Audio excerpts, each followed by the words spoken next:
I don't believe it. Good Lord, neither do I. It's you! Philip Larkin of all people. And what is wrong with that, Mr. Betjeman?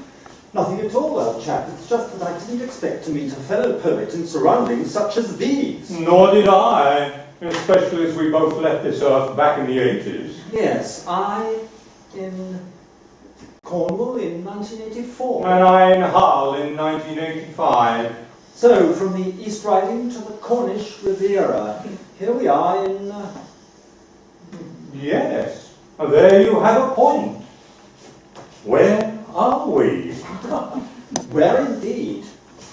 Since you popped off, I've been keeping a weather eye out for you in the hope that we might meet up and exchange views on poetry. Our poetry. But of course!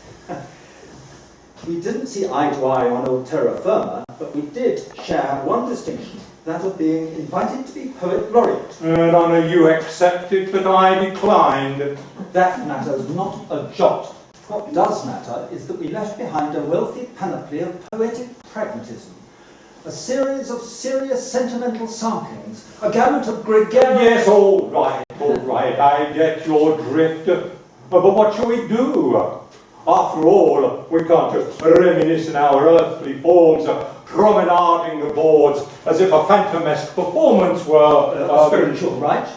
Very clever, John, if not to say typical of grave humour.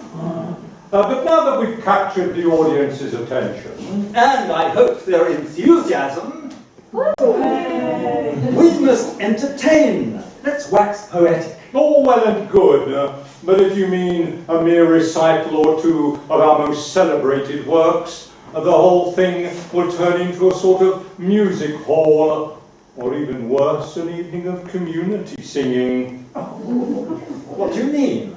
Well, John lad, our best works are so well known, and this audience is so well read, that its members are bound to join in as a sort of an accompaniment, and there's nothing more frustrating than a stolen stanza, or a violated verse, Or a ruined rhyme. or a cuckolded couplet. I beg your pardon. Oh, sorry. I was suddenly reminded of one of the English literature tutors at St. John's, Oxford. I'm sure that's the case. But is it due to any particular experience that you wrote talking in bed? Not in the slightest. That short work was based on sincerity and an honest feeling of inner well-being, despite the outer terrors of nature and industry. Terrors of nature and industry. Nature is all around us. Naturally. And industry is what focuses our ideas, be you city dweller, country boy, or itinerant. Just you wait. And just you listen. Talking in bed ought to be easiest. Lying together there goes back so far. An emblem of two people being honest. Yet more and more time passes silently. Outside, the wind's incomplete unrest, Builds and disperses clouds and sky. and dark towns heap up on the horizon. None of this cares for us. Nothing shows why. At this unique distance from isolation, It becomes still more difficult to find, words at once true and kind, or not untrue. and not unkind. Terrors of industry. I've always found industry to be inspirational, uplifting yet soothing. The railways, the manufacture of cutlery and goods, the use of canals, the honest toil of the artisan's creativity, all facets of life that are sometimes taken for granted and, at worst, mocked and abused. I see what you mean. My home city gave us the jet engine and a multitude of motor cars and motorcycles, but it is best remembered by most people for the ride of Lady Godiva. Hardly surprising, all things considered. But let me give you an example of a combination of industry and poetic license. Poetic license? What do you intend to do? Make up a rhyme about the construction of a pub? called the William Shakespeare? Not that sort of licence, as well you know, and none of the bard. Now let me see. A Shropshire lad. The gas was on in the Institute. The flare was up in the gym. A man was running a mineral line. A lass was singing a hymn. When Captain Webb, the Dawley man, Captain Webb from Dawley came swimming along the old canal. that carried the bricks to Lawley, Swimming along, Swimming along from Severn. and paying a call at Dawley Bank. While swimming along to heaven. The sun shone low on the railway line. And over the bricks and stacks. and in at the upstairs windows, Of the Dawley houses' backs. When we saw the ghost of Captain Webb. Webb in a water sheeting. Come dripping along in a bathing dress. to the Saturday evening meeting. Dripping along. Dripping along to the Congregational Hall. Dripping. And still he rose over the sill and faded away in a wall. There wasn't a man in Oakengate That hadn't got hold of the tail. And over the valley in Iron Bridge, And round by Colebrook Dale. how Captain Webb, the Dawley man, Captain Webb from Dawley. Rose rigid and dead from the old canal. That carry the bricks to Lawley. rigid And dead.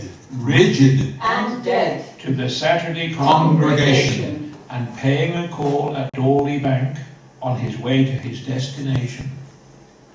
Not bad, but what about our more, shall we say, recognisable works? Such as? Oh, well, my works are many. What do you fancy?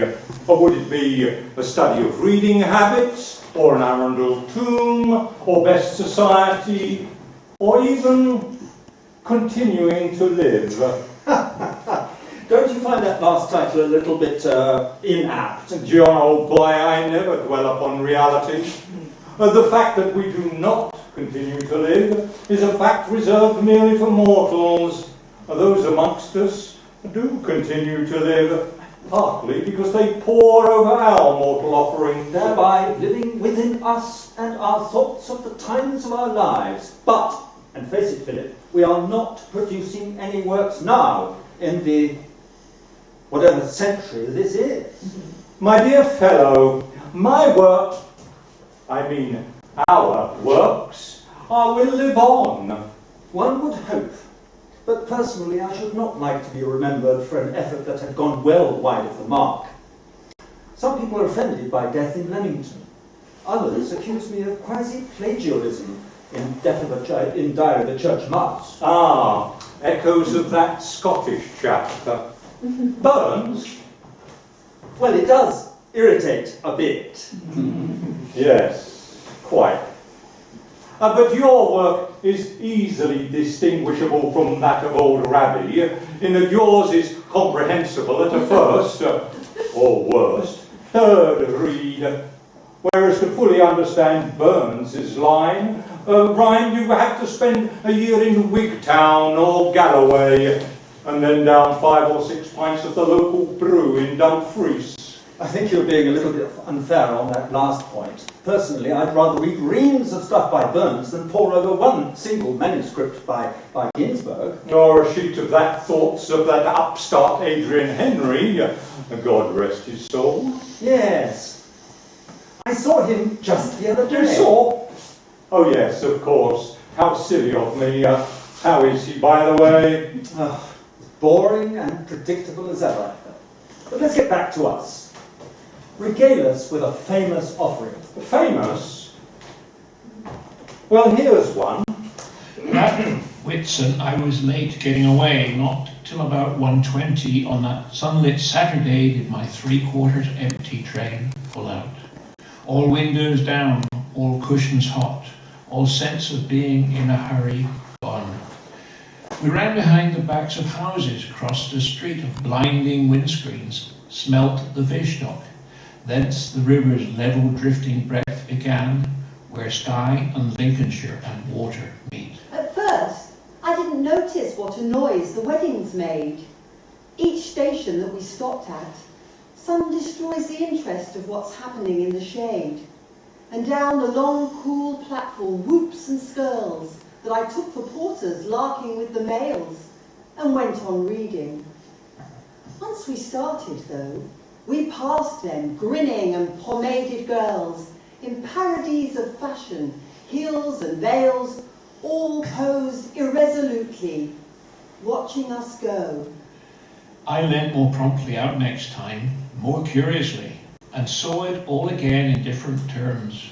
The fathers with broad belts under their suits and seamy foreheads. Mothers, loud and fat. And uncles shouting smut. And then the perms, the nylon gloves and jewelry substitutes, the lemons, mauves, and olive ochres that marked off the girls unreally from the rest. Yes, from banquet halls up yards and bunting dress coat parties, annexes, the wedding days were coming to an end. All down the line, fresh couples climbed aboard. The rest stood round. The last confetti and advice were thrown. And as we moved, each face seemed to define just what it saw departing. Children frowned at something dull fathers had never known. Just long enough to settle hats and say, I nearly died. a dozen marriages got underway. They watched the landscape sitting side by side. An Odeon went past, a cooling tower, and someone running up to bowl. And none thought of the others they would never meet. Or how their lives would all contain this hour. Well, that was a hit. But let's get serious. The audience is not here for a top-of-the-pops extravaganza. They want to learn what made us tick. Well, let's see. What was that thing you penned denigrating a fine Berkshire town? Oh, I wish I'd never written it. I did not mean that I would like the place bombed, merely that I thought of Slough as being representative of interwar modernization. It was used as a receptacle for war surplus material, you know. No, but you wrote it, dear boy. Let's hear it. Oh, here it is then. Come, friendly bombs, and fall on Slough. It isn't fit for humans now. There isn't grass to graze a cow. Swarm over death. Come bombs and blow to smithereens. Those air-conditioned bright canteens. Tinned fruit, Tinned meat. Tinned milk. Tinned beans. tinned minds, Tinned breath.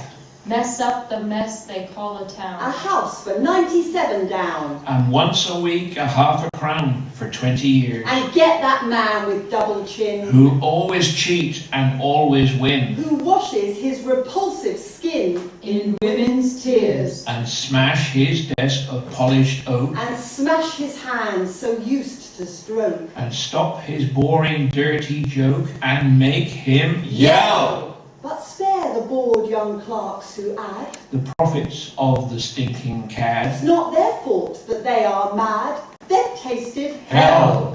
It's not their fault they do not the know. birdsong from the radio. It's not their fault they often go to Maidenhead. And talk of sport and makes of cars. In various bogus Tudor And bars. daren't look up and see the stars, but Belch. instead. In labour-saving homes with care. their wives frizz out peroxide hair. And dry it in synthetic air. And paint their nails. Come, friendly bombs, and fall on Slough. To get it ready for the plough. The cabbages are coming now. The earth exhales. And did you have anything personal against Slough? Not at all. Many works are written, the contents of which at first appear to criticize or praise a person, a place, a form of art, even a religion, when the so-called praise or criticism is merely the writer's emotional attitude to what he's heard or seen, at first hand, I might add, with no pollutive external influence. That's something we leave to politicians. And often to our parents, although, in a way, it's not their fault either. But it's their fault that we're here on Earth. We're not. Oh, you know what I mean. Or perhaps meant. Maybe my inner self can explain it.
What are we going to do with these two? I've spent so many years lifting John's poetic and spiritual ideas to a level that is absorbable by the public. And now he's off mingling with your boy. Oh, and don't I know it? Years and years of pushing the ideas in and filtering the words out. Let's face it, poetic license is purchased at the altar. And bartered in bed. Evenings inspiration and mornings confirmation. Not on a weekday, surely. Poets don't have weeks, or months, or years. They have only days, and even they are timeless. Yes, you're right. One day overlaps another until we realize that we'll never grow old. But we can't grow old. Just read our works. Our age is set in them. And that is why they'll be read over and over again, or not at all. In either case, the verses are immortal. Indeed. Some verses lodged in the corner of a browser's memory, the rest discarded. Some stanzas cherished as though plucked from the fold of a Valentine's card and cuddled to the bosom of some poor wanting lover. To sigh like furnace, but not to his mistress's eyebrow, more like to her nipple-braided cleavage in this day and age. In this day and age, it has always been so. Only in days gone by, one was not so explicit and illustrative. And that is why we are poets, not journalists. Dread the thought. So, shall we lose these two on an audience who came in hoping for erudition, art, enlightenment, and perhaps a few laughs? Or shall we channel their talents into profoundly prophylactic analyses of verse and meter? Prophylactic? Yes, the sort of thing that puts one off, as it were. But I do love him so. It was he who taught me to appreciate our surroundings, the things that otherwise we would have taken for granted. Such as? Such as your Whitsun weddings, for instance. And you're an audience Sunday, Broomhill, Sheffield. High dormers are rising, So sharp and surprising. and ponticum edges The driveways of gravel. Stone houses from ledges. look down on The ravines. vision can travel. From gable to gable, Italianate mansion. And turreted stable. a sylvan expansion, So varied and jolly. where laurel and holly commingle, Their greens. serene on a The Sunday. sun glitters hotly. Or mills that on Monday, With engines will hum. By tramway excursion. to door and to top, In search of diversion. the mill workers come, But in our arboreta, The sounds are discreeter. of shoes upon The stone, worshippers wending. to welcoming chapel, Companion. or lone. And over a pew there. see loveliness lean, As Eve shows her apple. through rich bombazine.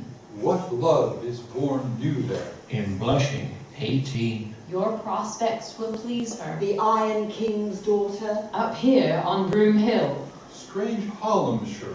County of dearth and of bounty. of brown tumbling water, And furnace and mill. your own Ebenezer, Looks down from his height. On back street and alley. and Chemical Valley, Laid out in the light. On ugly, and pretty, Where industry thrives. In this hill-shadowed city of razors and knives. I liked it there. Both dull and exciting. It made me breathe. Philip came from Coventry, you know. A soft city with the greatest inscription in any cathedral. The old one destroyed or nearly in 1940. You must go see it. Over the old altar, just 2 words to make you humble, to make you weep. He now resides in Hull, standing threateningly at Paragon Railway Station. Hull gave him inspiration, you know. He worked there at the university for 30 years. Whilst John merely visited Sheffield, but more than once. Yes, 2 Yorkshire cities, but our boys saw more. Yes. Unfortunately, John had quite a view on Slough. Why are you laughing?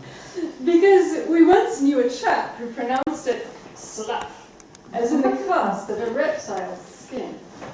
Well, perhaps that would have been more apt, because since the Second World War, Slough has achieved bonheur, as they say in French. Oh là là, je ne savais pas que tu I parlais. don't. That was merely to impress. But I suppose that Slough has a railway station. First built in 1840 by the Great Western. Well, then John should like it. As both our poets were obviously fond of the railways. Because John's statue enhances the entrance to St. Pancras. Oh, but shh, here they come.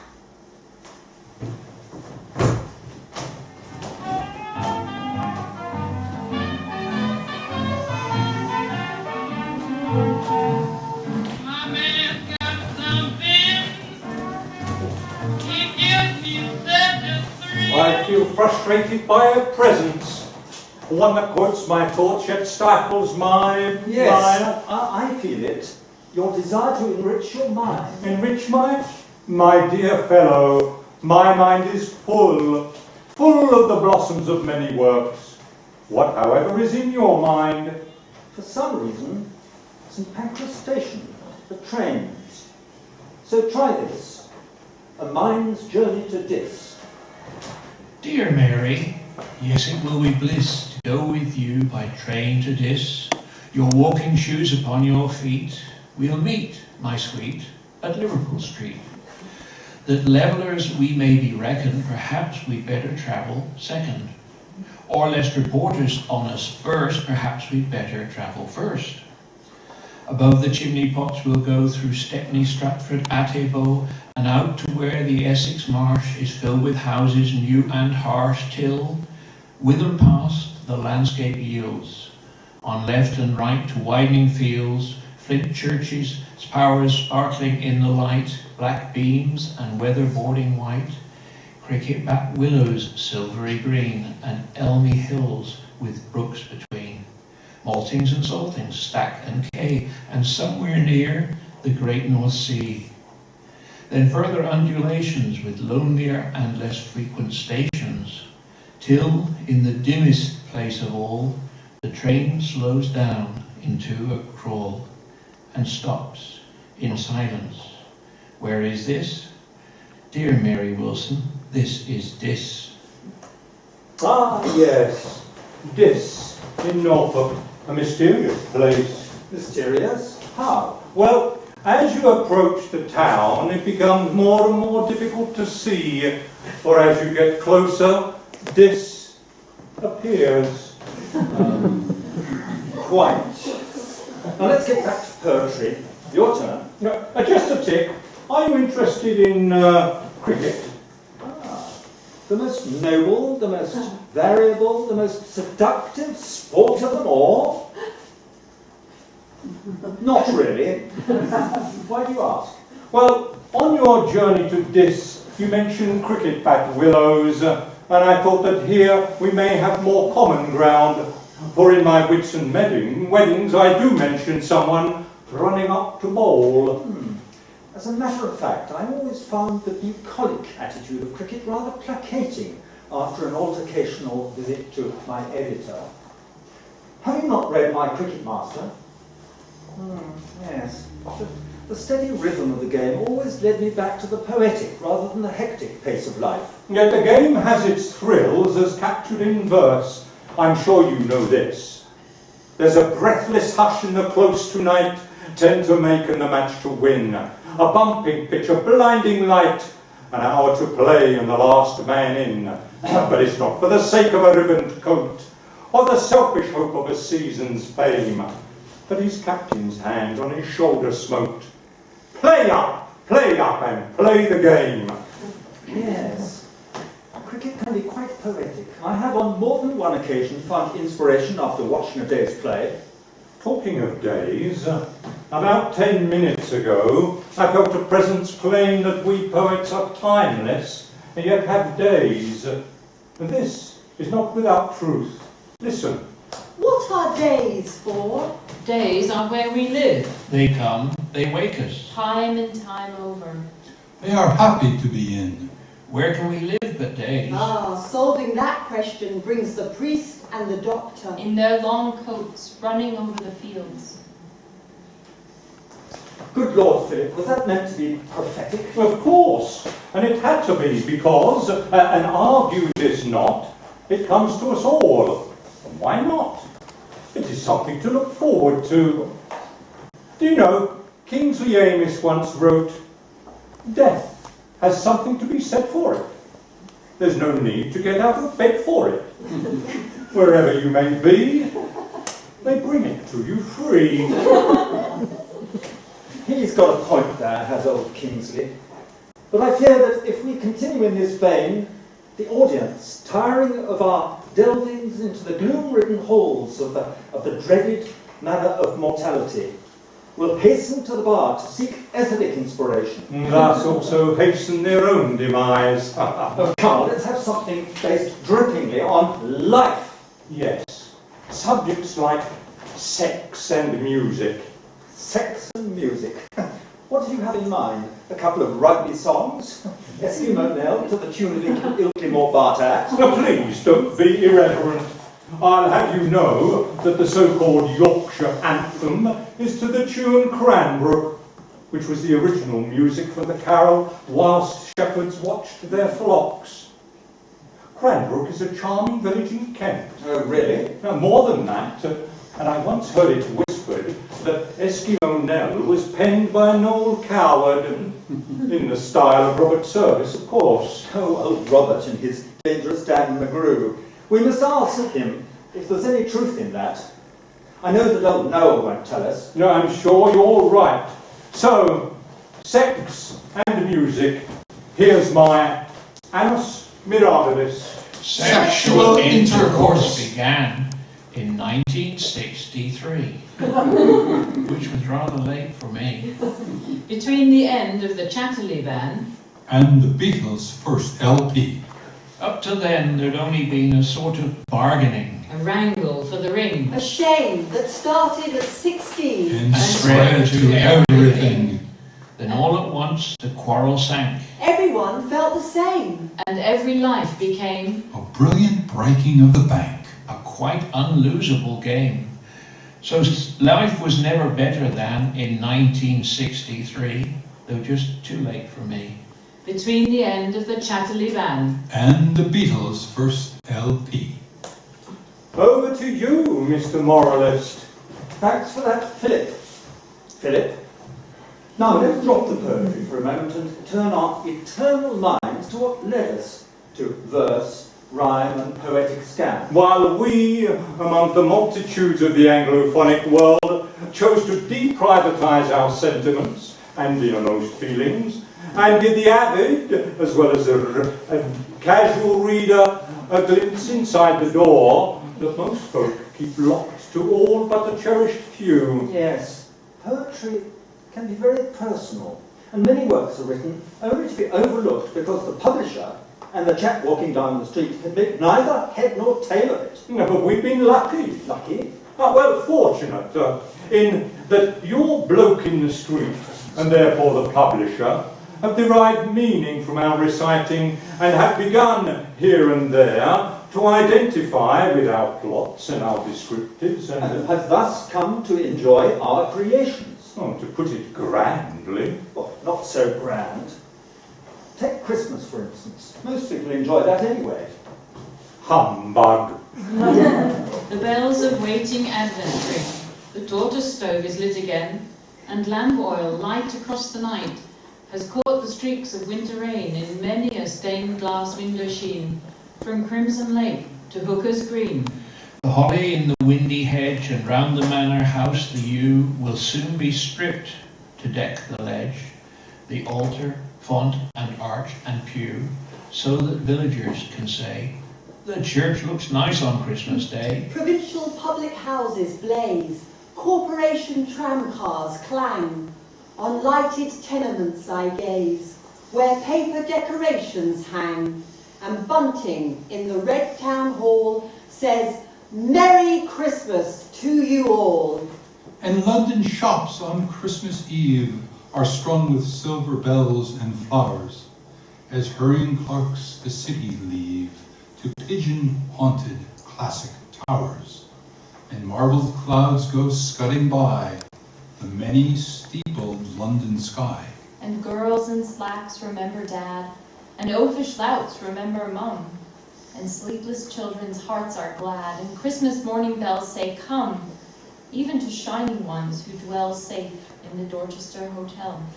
And is it true, this most tremendous tale of all, seen in a stained glass window's hue, a baby in an ox's stall, the maker of the stars and sea, become a child on earth for me?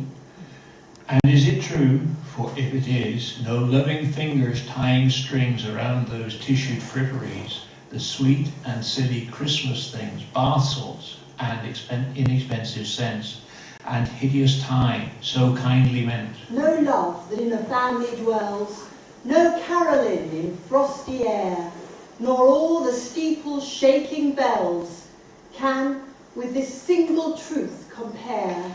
That God was man in Palestine and lives today in bread and wine. Very good, John, but not quite applicable all year round. Nor is your Whitsun wedding. Ah, but that evokes amongst the masses a feeling of spring, of freshness, of hope for the future. Masses, we as poets are here. Were here. All right, let's not deal in demise. We're here.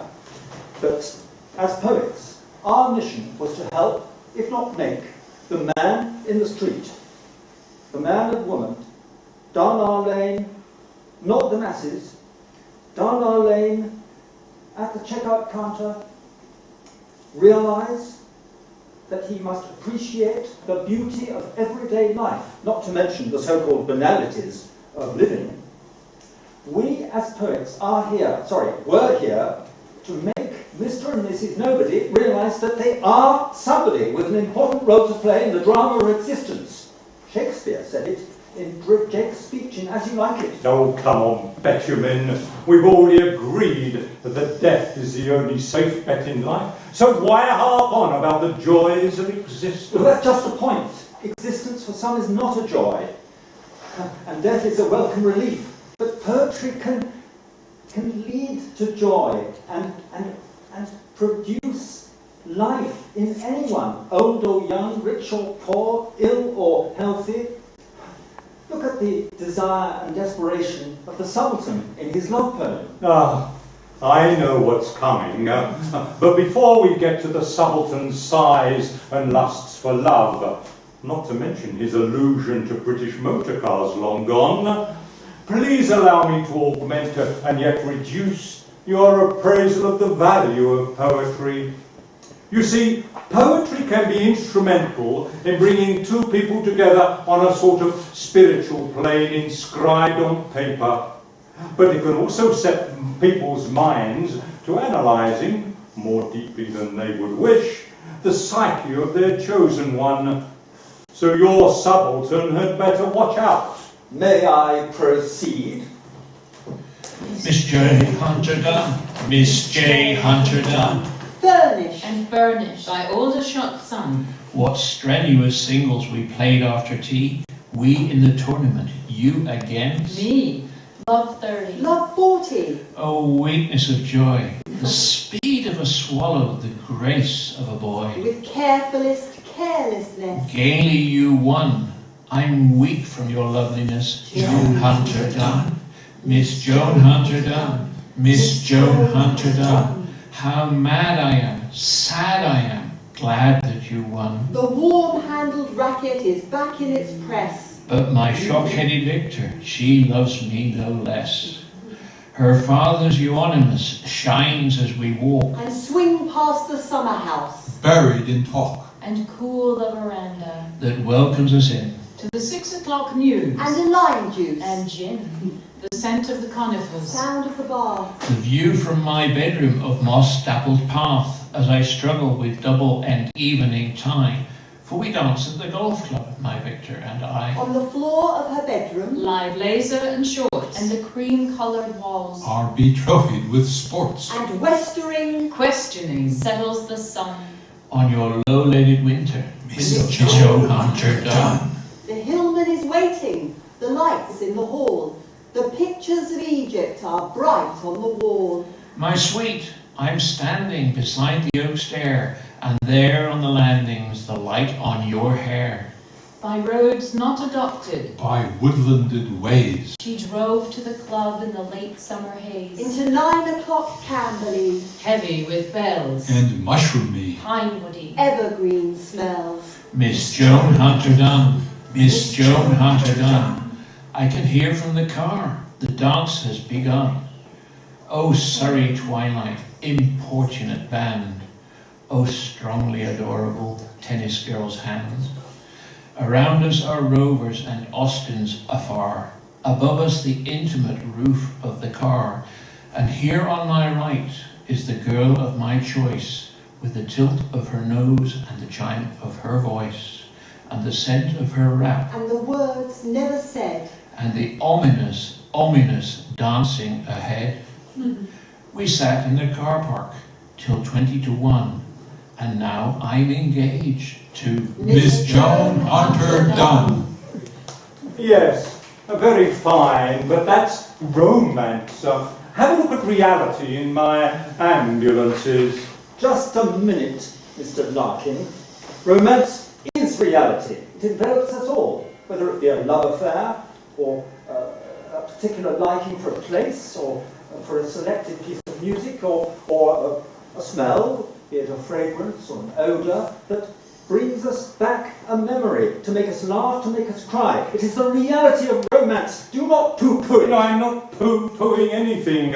What I'm attempting to point out in ambulances is that everyday life brings with it aspects and details of our journey through society's meandering pathway to oblivion. Details of which we know, yet whose existence we deny, or at least say inwardly, well, that's for someone else, but not for me. Not today, anyway.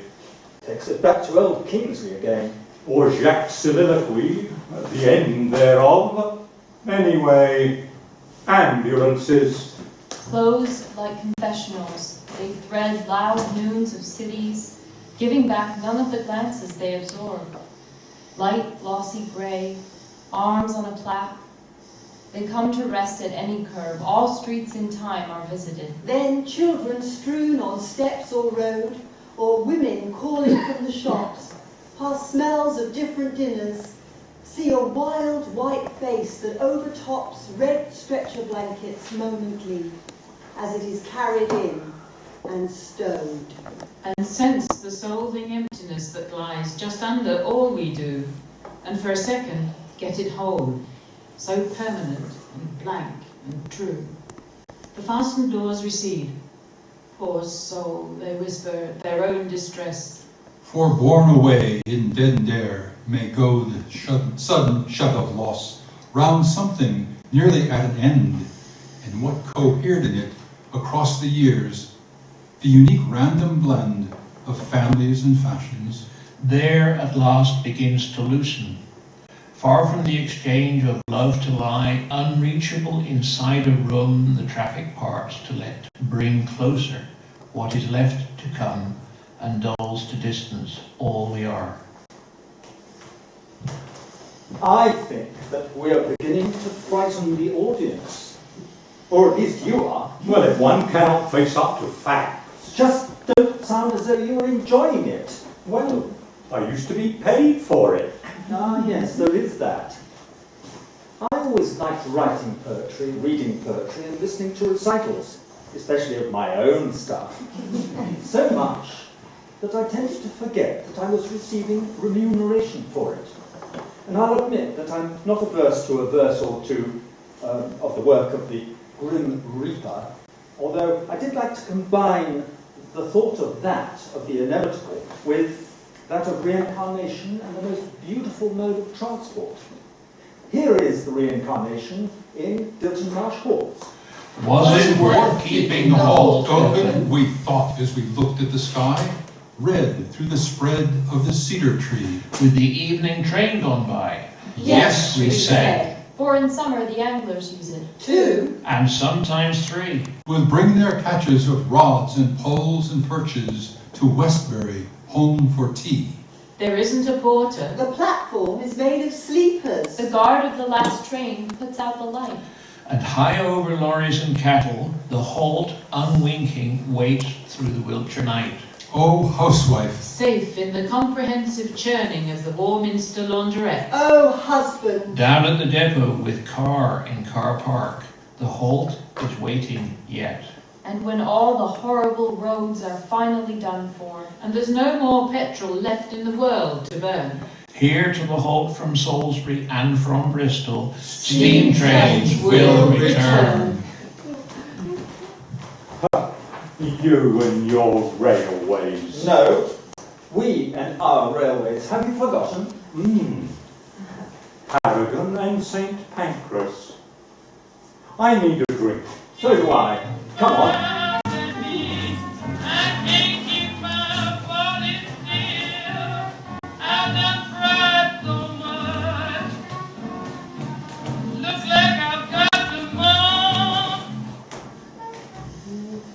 They'll make it up. Oh yes, we're not the only spirits that keep them going.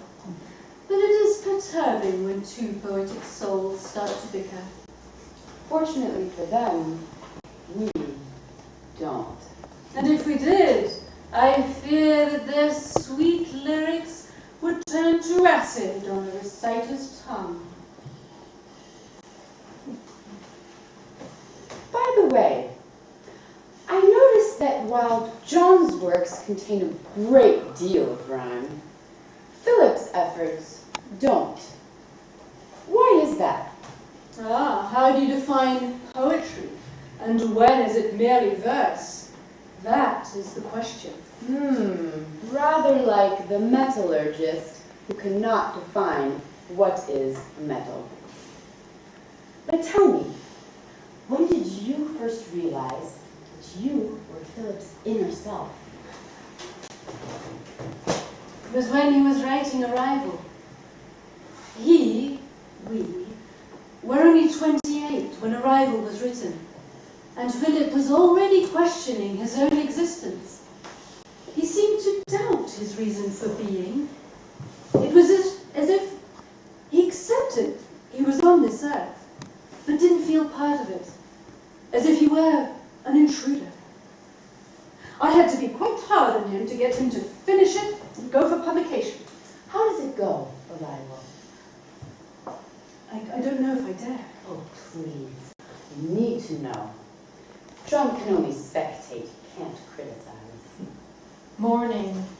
A glass door flashes gold names off the new city, whose white shelves and domes travel the slow sky all day. I land to stay here, and the windows flock open and the curtains fly out like doves, and a past dries in a wind. I see. It sounds like an alien from a far-off planet suddenly coming to ground in the commercial quarter of a large city. Go on. Now let me lie down, under a wide-branched indifference. Shovel faces like pennies down the back of the mine. Find voices coined to an argot of motor horns. and let the cluttered up houses keep their thick lives to themselves. And then this alien comes to terms with his surroundings, recognizes them for what they are, and finds them devoid of value. A far cry from Broomhill. For this ignorance of me seems a kind of innocence. Fast enough I shall wound it. Let me breathe till then its milk-aired Eden, till my own life impound it. Slow falling, grey veil hung, a theft, a style of dying only. And there it ends. But you didn't end, not in 1950. No. And that's the point. Already in his 20s, Philip was asking why he was there. I had quite a task on the table to guide him to his laureate status. A status he declined when John died. Yes, you see, Philip could not, even when the honour was upon him, could not come to terms with why he was there. Poet laureate? No, not he, not we. Ah, there's the difference between our two boys. John accepted that honor with beaming countenance back in 1972. Yes, when Cecil died. But oh dear, I fear that maudlin interlude the boys had is creeping up on us. Well, John did attend Magdalen College, after all. Ouch!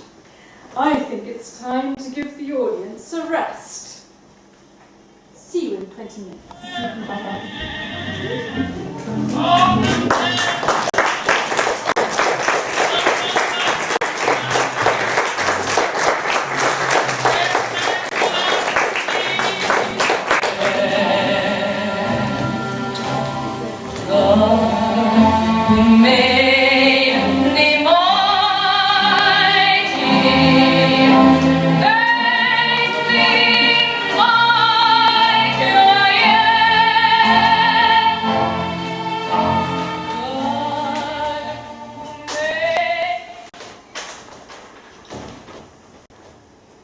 Thinking of taking a weekend break, Philip? Very droll, John. I was just looking at your maps and beginning to realise why so much of your work is geographical. Geographical? Yes, Colebrook, Dale, Iron Bridge, Broomhill, Oaken Gates, Lawley, Dawley, Dilton Marsh, the grand tour, as it were. And there is your Lincolnshire in your Woods and Weddings. But you see, writing of places gives one's work the immortality that those meddlesome presences mentioned in Act 1. The places were there long before we came along, and will be there long after yes. Are still there now, and will remain so. Readers will digest my work, and then effect pilgrimages to Colebrookdale, Diss, Broomhill, and all the other places. Your work leans on the ephemeral, the time span, the temporary state. But that is the essence of life. We are not immortal, but our work is. As for the inevitable end, to be certain of it is as soothing to me as industry is to you. It is something that lasts and speaks of the lives that went before. Listen to an Arundel tomb. But wait a moment before we go to that area of poetry made delicious by stone effigies of those gone by. That can wait. Although, that reminds me, do you know Norwich? You're a fine city, though certainly not hill-shadowed like one of your old stamping grounds. Why do you ask? Well, in that capital of the flat lands in East Anglia, there is a memorial to its finest daughter, Nurse Edith Cavell. And it is there that we find something that lasts and speaks of those gone by, as you put it. I see. Someone who preserved life, yet gave hers in order to preserve. There is a statue to that brave nurse, in the city centre, I believe, not far from an area named Tomblands. Which is why I brought this up. But I take your point. Life, death, eternity. But some of our fans might not like a poetic reminder of their appointment with St. Pete, if they're lucky. I believe that our poetry should talk of the past and pleasant times and not dwell upon the chosen road, for there is many a fork in that road, and no one wants to be told to go to the left or right. No, you, Mr. B, want to tell them to go to Norfolk, or Wiltshire, or Hallamshire. Or to a bay in Anglesey. Anglesey? Ah, Wales' largest island, and despite the name. Despite? Yes, Anglesey, sea of the English. You've been reading too many etymological poetry books. Let's have my bay in Anglesey. The sleepy sound of a tea-time tide slaps at the rocks the sun has dried. Too lazy, almost, to sink and lift round low peninsulas, pink with thrift. The water enlarging shells and sand grows greener emerald out from land. And brown over shadowy shells below, the waving forests of seaweed show. Here at my feet in the short cliff grass are shells, dried bladderwrack, broken glass, pale blue quills, and yellow rock roses. The next low ridge that we climb discloses one more field for the sheep to graze. While scarcely seen on this hottest of days, far to the eastward, over there, Snowdon rises in the pearl grey air. Multiple lark song, whispering bents. The thymy, turfy, and salty scents. And filling in, brimming in, sparkling and free. The sweet susurration of incoming sea. Do you know, I like that. Happy days in North Wales and a hop over the sea from Holyhead to Ireland. Whence hailed many a poet. Yes, Beckett, Yeats, Goldsmith, Brendan Behan. I'll drink to that. Yes, I know.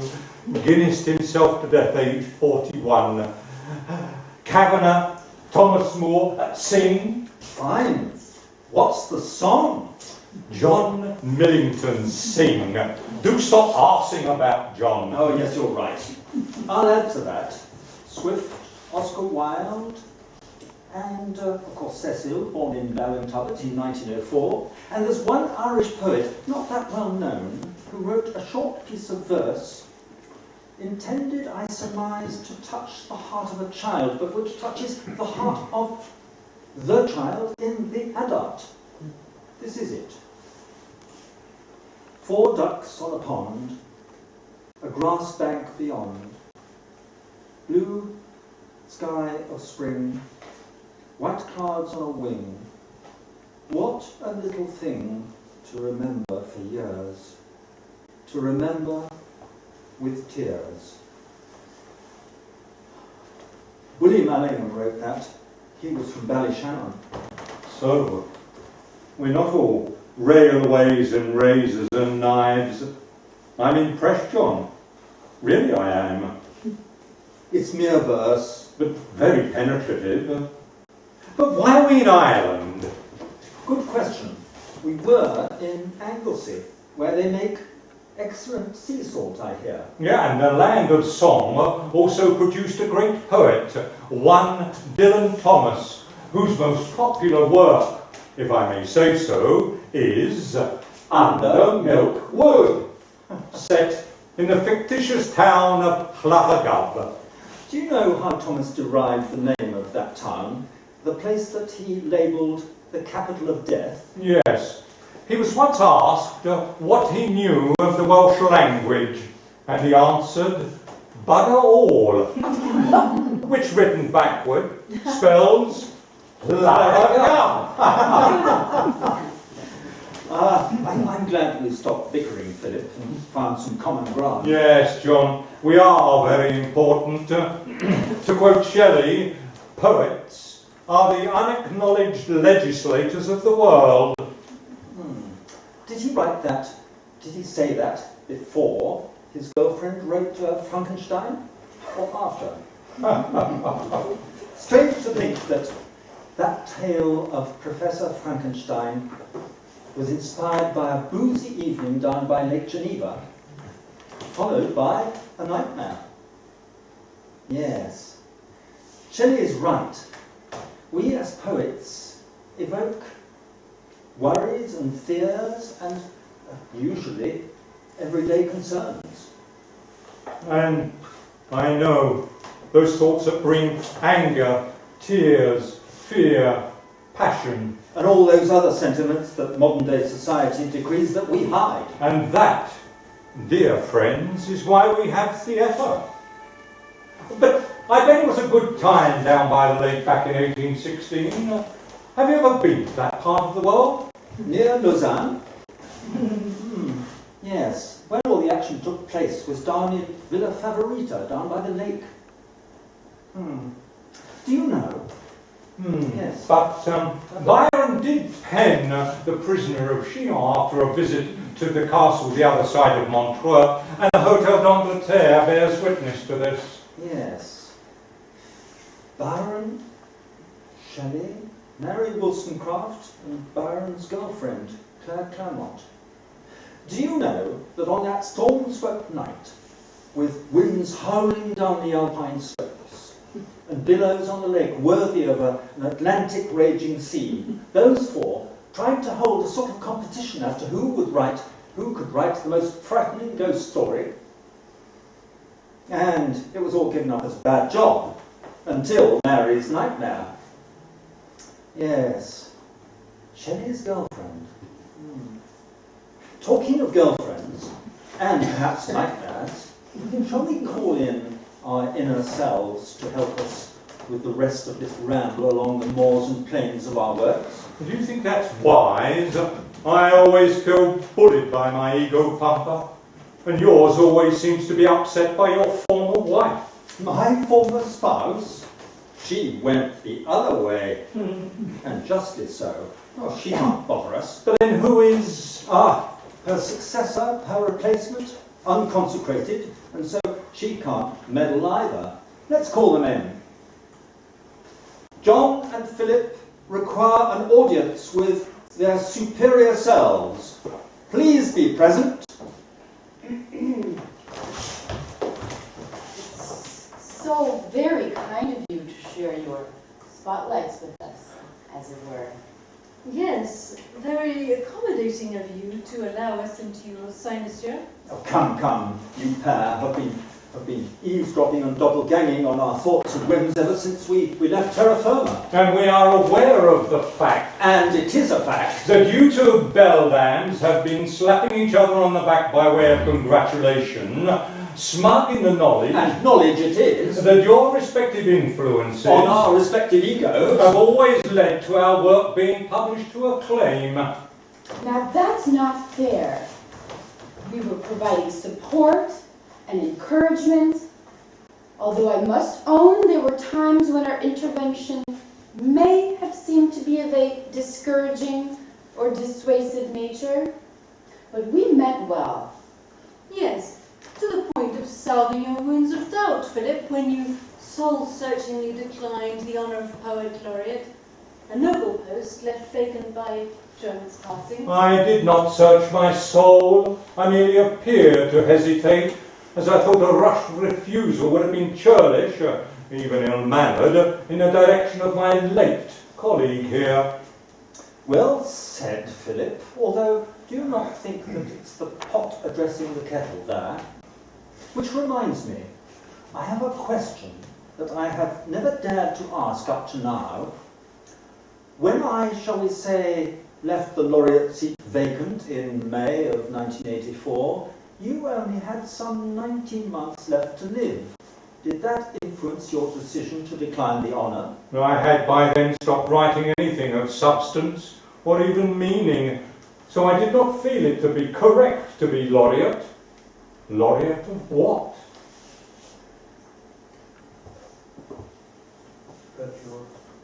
But your earlier work has value and lives on. You've said as much. Oh, leave me alone. Oh, come on, Philip.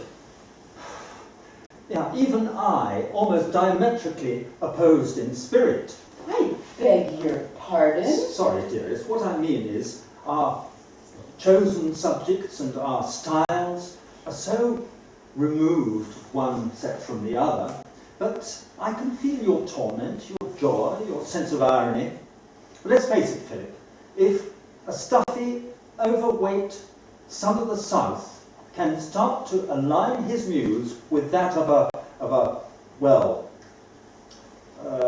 quasi-svelte, long-term realist, shall we call you, from Warwickshire, then we can continue to live, laureates or not. You're right, all of us. But I'm glad I turned it down. And the OBE. Oh, the OBE.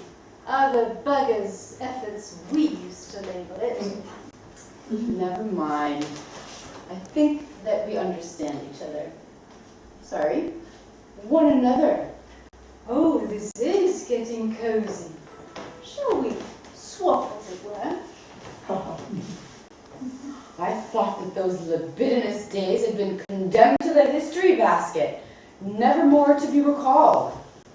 Those days of wives and lives. If you are alluding to my dabbling in the wonderful world of times gone by, when we were younger, I'd rather read the cricket scores. Oh, come on, Philip. I thought those lusty episodes kept us smiling when we ran into a publisher's... More like an editor's. Ah, yes, you're right, an editor's wall of objections.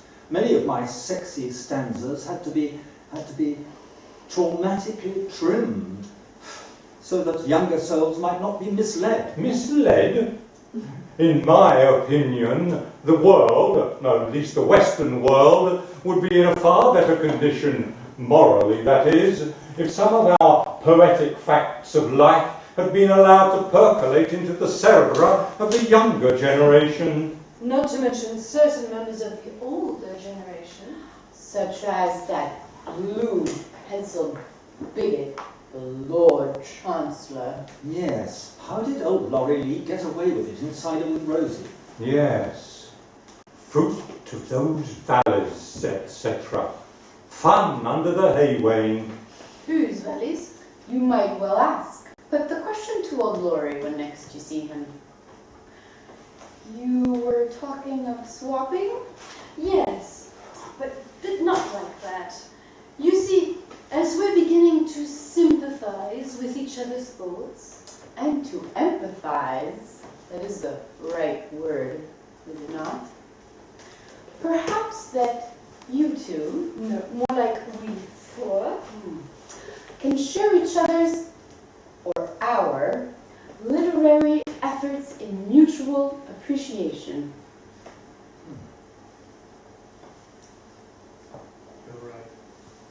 You're right. Yes. Philip, I want to tell you something. I think that your work is worth the recollection. It's not my style, but it twangs my ribcage. Here is your church going. Once I am sure there's nothing going on, I step inside, letting the door thud shut. Another church, matting, seats, and stone, and little books, sprawlings of flowers cut for Sunday, brownish now. Some brass and stuff up at the holy end, the small, neat organ, and a tense, musty, unignorable silence, brewed God knows how long. Hatless, I take off my cycle clips in awkward silent reverence. Move forward, run my hand around the font. From where I stand, the roof looks almost new. Cleaned or restored? Someone would know, I don't.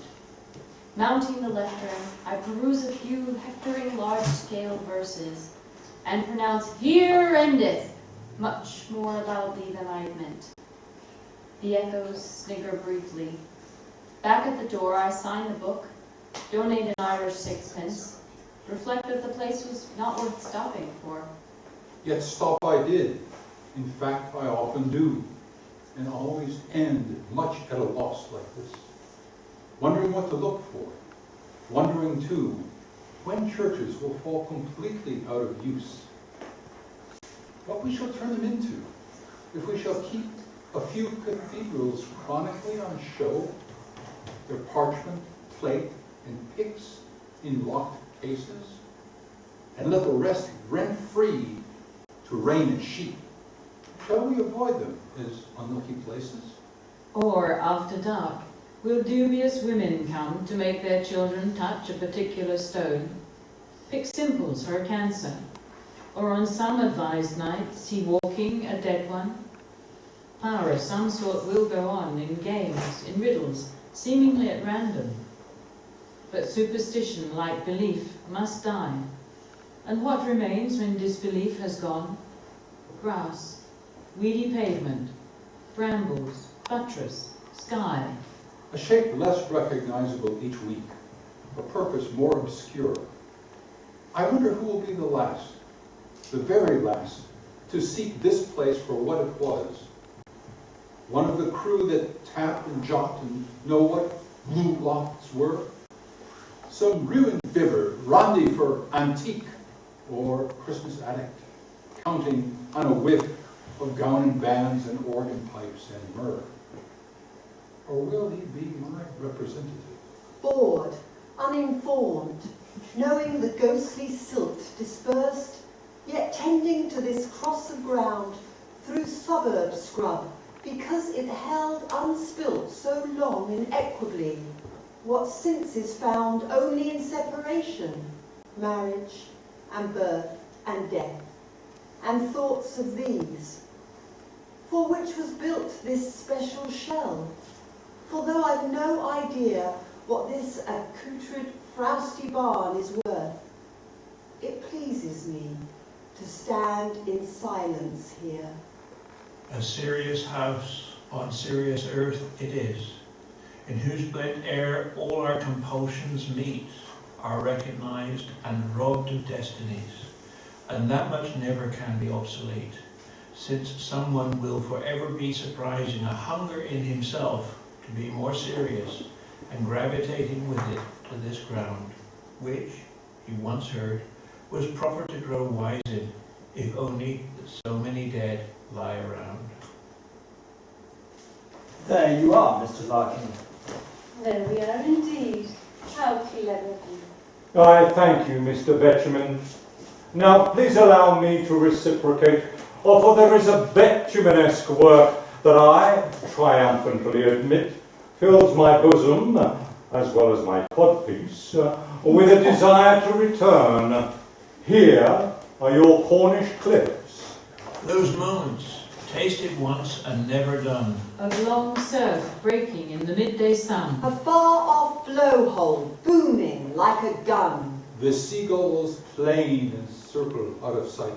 Below this thirsty, thrift-encrusted height. The veined sea campion buds burst into white. And gorse turns tawny orange, seen beside Pale drifts of primroses cascading wide. To where the slate falls sheer into the tide. more than in garden Surrey. Nature spills A a wealth wealth of heather, kidney vetch and squills. over these long defended Cornish hills. A gun emplacement of the latest war looks older than the hill fort built before. Saxon or Norman headed for the shore. And in the shadowless, unclouded glare, Deep blue above us fades to whiteness, where a misty sea line meets the wash of air. Nut smell of gorse and honey smell of ling. Waft out to sea the freshness of the spring. On sunny shallows, green and whispering.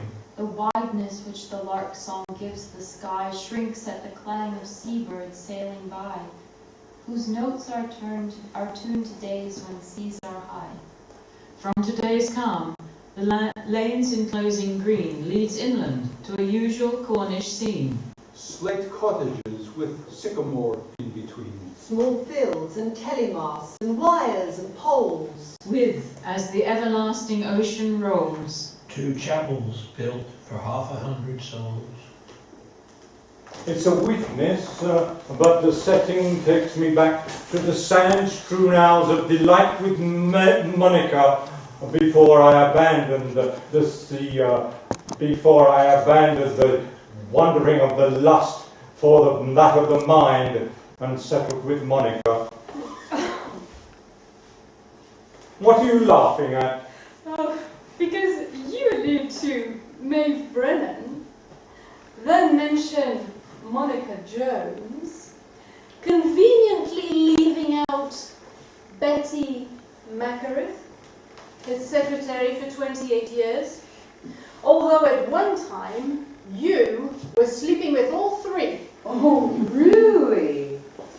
Well, Philip's sexual ramblings can be equaled by John's, in that he also scored a hat trick with his loyal wife Penelope, sharing his erections, his affections, with Lady Elizabeth Cavendish, not to mention the recently unveiled Margie Geddes.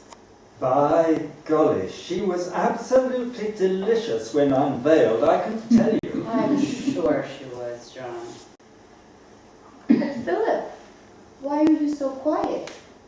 It was serious with Monica, but Maeve and Betty were not playthings. No, you were. The trouble with you, Philip, is that you never married. Marriage lends seriousness to an affair, adds spice to it all. Makes you aware of the aroma of a pillow and the sound of a doorbell. But I fear that with you, it was just a question of larking about. With me, it was serious. Margie was my Joan Hunter Dunn. Ah, inspiration. May we leave aside these nostalgic nudgings towards neo-nuptiality and return to poetry. Poetry, boys. Your talent and your leaving, others apart. Of course, my dears, you're quite right. Fine. Let's end in glory. What do you think? Well, it's not what I think, it's what I know, and you know it too. So, John, can you think of the ladies without plunging into sexual scatology? Of course. Here are my business girls. From the geyser ventilators, autumn winds are blowing down on 1,000 business women having baths in Camden Town. Waste pipes chuckle into runnels. Steam's escaping here and there. Morning trains through Camden Cutting shape the crescent and the square. Early nip of changeful autumn. Dahlias glimpse through garden doors. At the back, precarious bathrooms jutting out from upper floors. And behind their frail partitions, business women lie and soak, seeing through the draughty skylight, flying clouds and railway smoke. Rest you there, poor unbeloved ones. Lap your loneliness in heat. All too soon, the tiny breakfast, trolley bus, and then windy street. Jolly good, John, but still with lingering lust. And still slightly geographical. All right, let's have your parting shot. Not too much about weddings and death. You make it sound as if the two are meant to go together. But they do, in a way. Oh, come on, get on with it. So as not to deceive, here are my deceptions. Even so distant, I can taste the grief, bitter and sharp with stalks. He made you gulp. The sun's occasional print, the brisk, brief worry of wheels along the street outside, where bridal London bows the other way, and light, unanswerable and tall and wide, forbids the scar to heal, and drives shame out of hiding. All the unhurried day. Your mind lay open like a drawer of knives. Slums, years have buried you. I would not dare console you if I could. What can be said except that suffering is exact? But where desire takes charge, readings will grow erratic. For you would hardly care that you were less deceived out on that bed than he was, stumbling up the breathless stair to burst into fulfillment's desolate attic. All right? Yes, we seem to be going back to where we started, only without the talking in bed. I like the bit about the knives, though. We thought you would. Like an old chef, eh? Oh, I always used to like wondering. As we have just heard.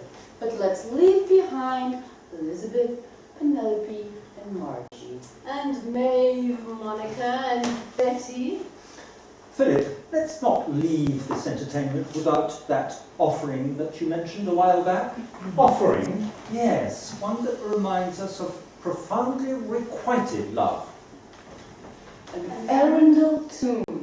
Side By side, Their faces blurred, The Earl and Countess, lie in stone. their proper habits vaguely shown as jointed armor, stiffened pleats. and that faint hint of the absurd. The little dogs under their feet.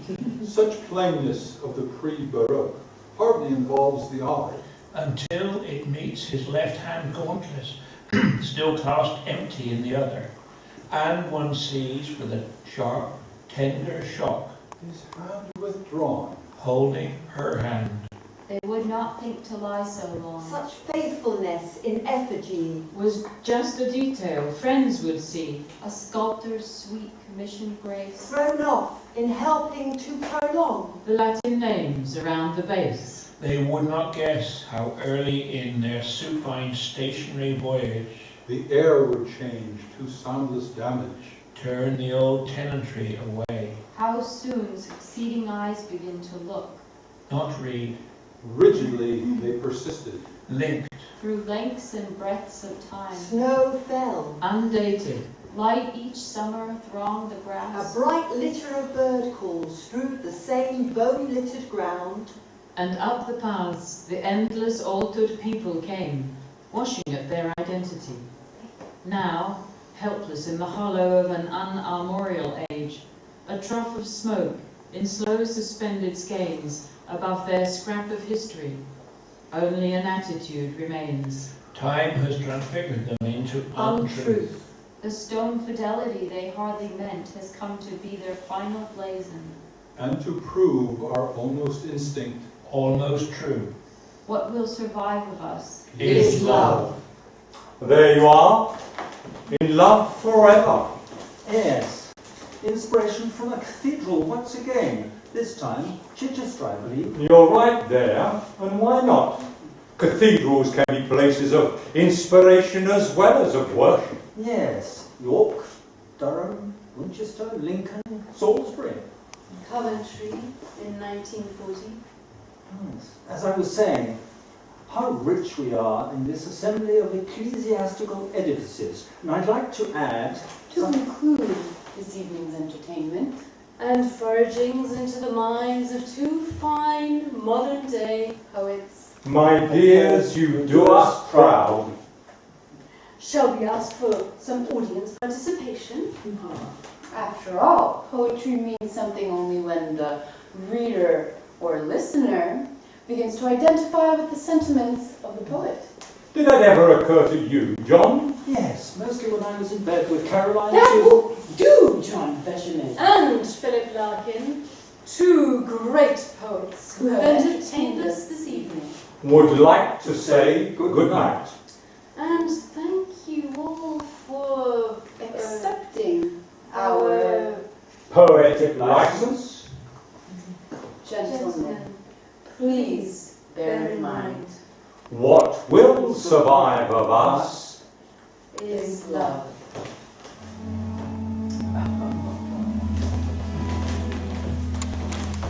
What will survive of us is love.